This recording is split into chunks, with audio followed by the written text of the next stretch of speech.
This week began as a huge explosion hit the district of Suruc in southeastern Turkish province of Sanliurfa. A suicide bomber detonated himself in a cultural centre where members of the pro-Kurdish Federation of Socialist Youth Associations gathered for a press meeting.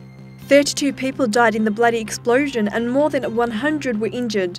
The group, consisting of nearly 300 people, were going to cross the Syrian border for what they say rebuilding the Syrian province of Kobani, which is under control of pro-Kurdish militants. Kobani was recently attacked by the self-proclaimed Islamic State of Iraq and al-Sham. Turkish Prime Minister Ahmet Davutoglu announced that the bomber was affiliated with ISIS.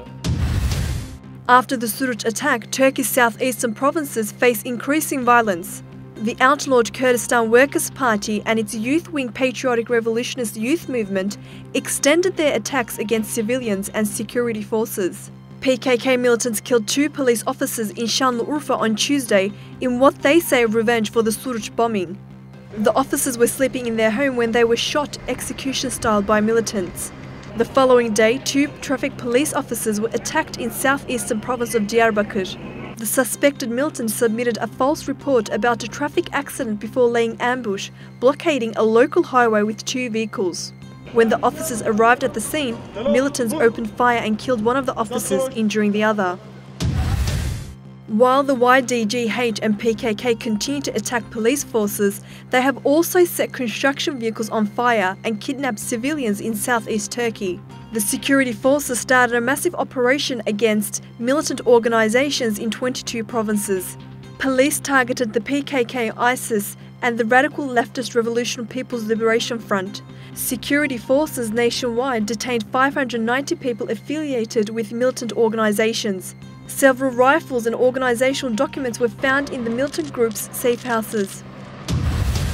As a result of the link between the Suruc bombing and ISIS, the Turkish security officials are alarmed. The government announced that Turkey will step up security efforts, establishing a surveillance system along the Syrian border.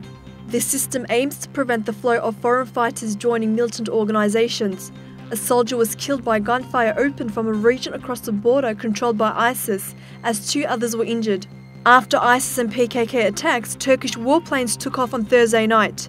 In the first aerial operation in years, F-16 jets fired on ISIS targets on Syrian soil, however, refrained from violating Syrian airspace. The Turkish Prime Ministry announced another operation against the PKK on Friday evening. The operation hit the militants' camps, shelters, caves and logistic points located in the mountainous region of northern Iraq. These critical developments are expected to continue in the following days.